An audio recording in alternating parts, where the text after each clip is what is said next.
ก็ลงหมดแล้วนะของพวกนี้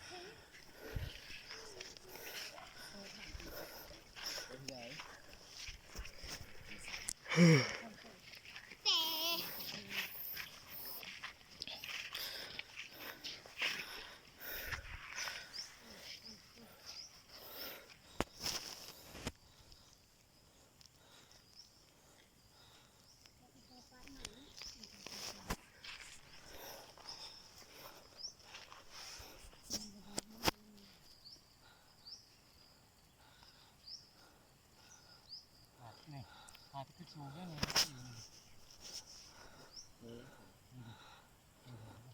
เห็นลูกช้างจัดลงที่ดีนี่บอลปอนใหม่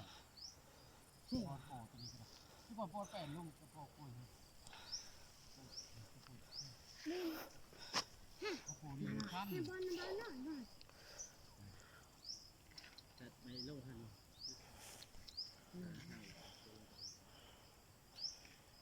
ต่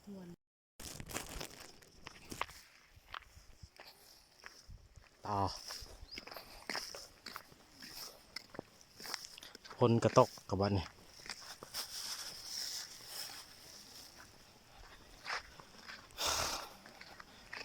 วันนี้จะได้เดิมเดินเส้นทางก่อนนะพี่น้องเนาะลุยไปกัน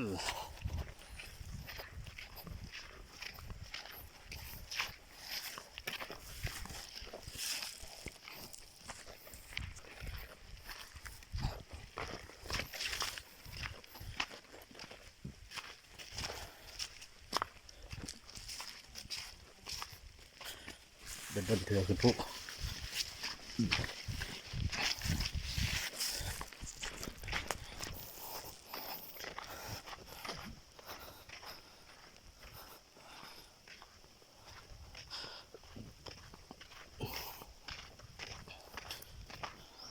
เราจะขึ้นไปพุ่นแหละผักตัวทุกช่วงวันเราจะขึ้นเนาะ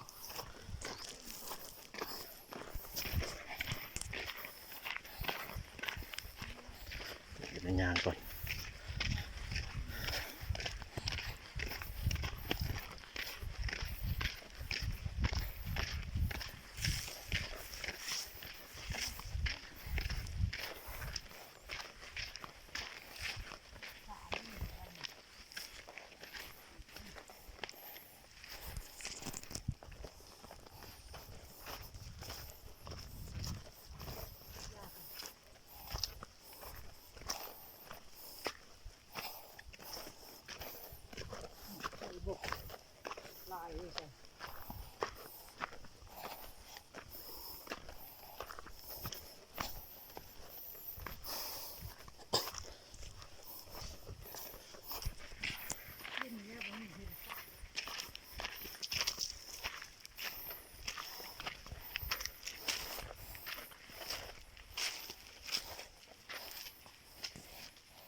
ก็ได้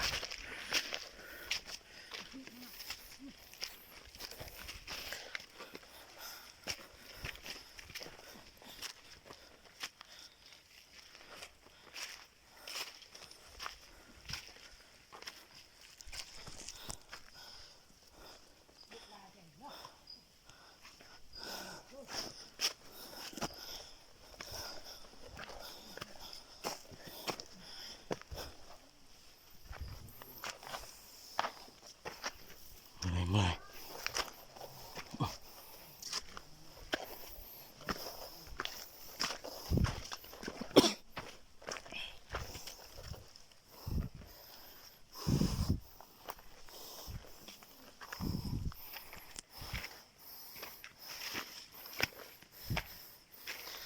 ล่าผักหนึ่งเนาะ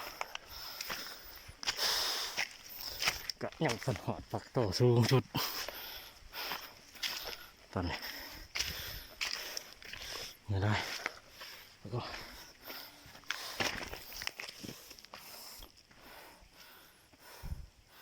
นี่เนาะมีต้นไม้บ้างตั้งต่อ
ปากโอยเหนื่อย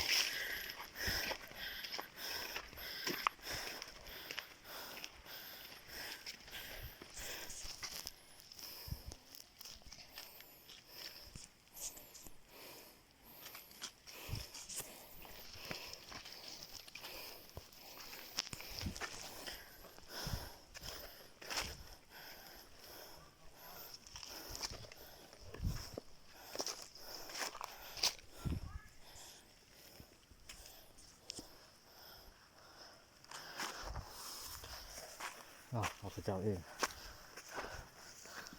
อย่างเหนื่อ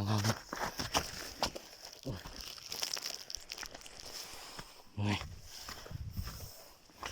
ไม่ไร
มึงเติบ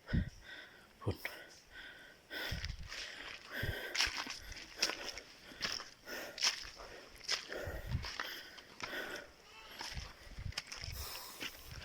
เมื่อยไล่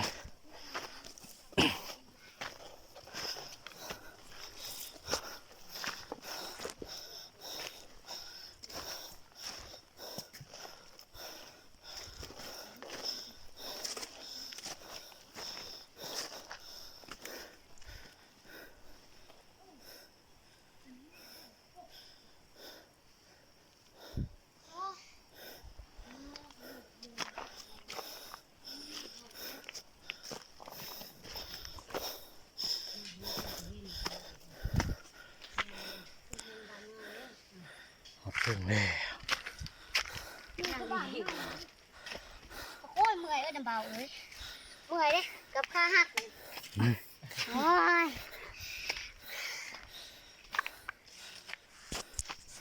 เห็นตรงหน้า เมื่อไรเด้งไปดีกันยางฮอนี่กระทงยาง สุกให้เบิ่ง ว้า มันใกล้เนาะ ดูกันจะลงก่อน ชุบหน่อยทำไม มันไงขึ้นไปอีกนะอีกขึ้นไปอีกก็เหนื่อย มีฉากไปยางนี่เที่ยง ชูเข้ามาได้เลยจ้ะพร้อมใกล้ละ พี่น้องเอ้ยเบิ่งเด้อวัดผู้เขาไปเด้อมาหอดผู้แล้วเด้อพี่น้องเอ้ย เออ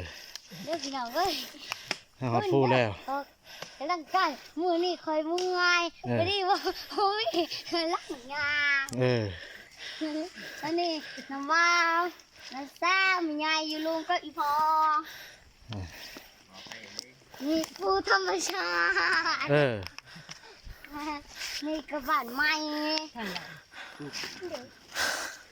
วันนี้ก็นั่งทาเนาะ นางทามีไงก็เป็นไงขึ้นมากับอีพอเด้อพี่น้องเอ้ย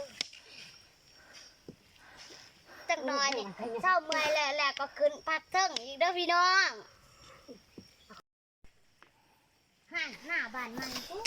สักตัว มาแดงหน่อยเนาะ พี่น้อง มานำมาแดงหน่อยขึ้นมาแสดงว่าตอนนั้นขึ้นมาแล้วได้ และอีกค่ะขับจองอีก หนึ่งเด้อพี่น้องเอ้ยทั้งนั้นบ้านใหม่ทั้งนี้กรุงเทพทั้งนี้บ้านล้านพี่น้องทั้งนี้ก็ฮู้ทำไงครับพี่น้อง หน้าบ้านใหม่ เปล่าพี่เด็กกันหน้าพนะหน้าลุงโจย เก็บ หน้าพอยังก็ดึงหน้าพอแวงหน้าพอไส้หน้าอันหนู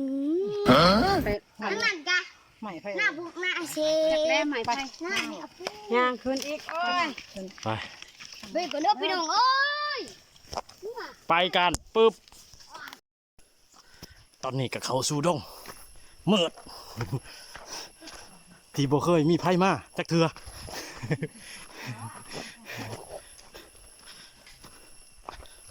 เบิ่ง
หมากยังวะ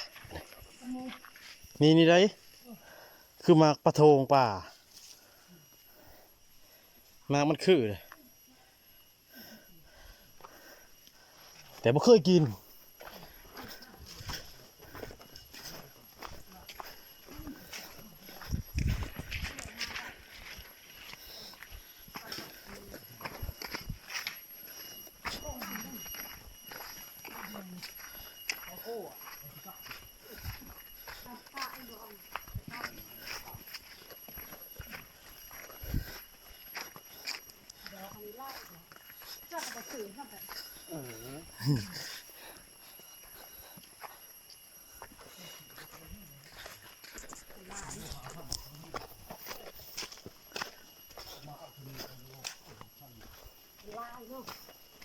ปลาเบ้าบอกสิครับ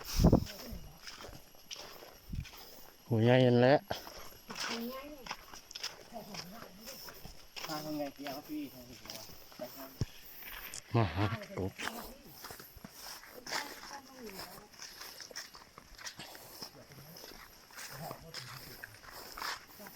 ต้องมาทำปีวะเราต้องมาทำปี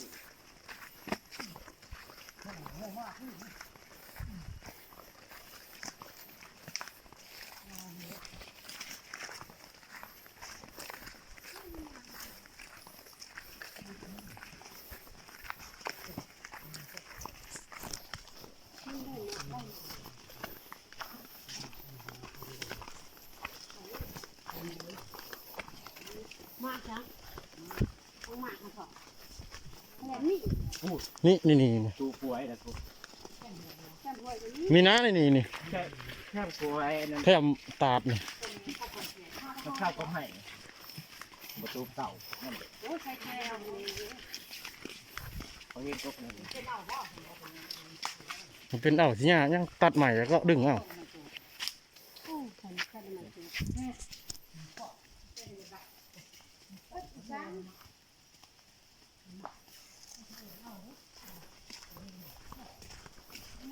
กูปี้มากเลยรุย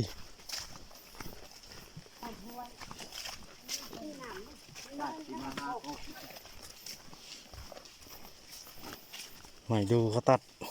นอน บนเลือดครบอยู่ ให้เนี่ย แล้วแค่ชมข้าวบนห้องก็อยู่ข้างบ้านข้างมีก่อนเลย ใส่หัวได้ยังไงใส่หัว อันนี้ตึงมาข้อ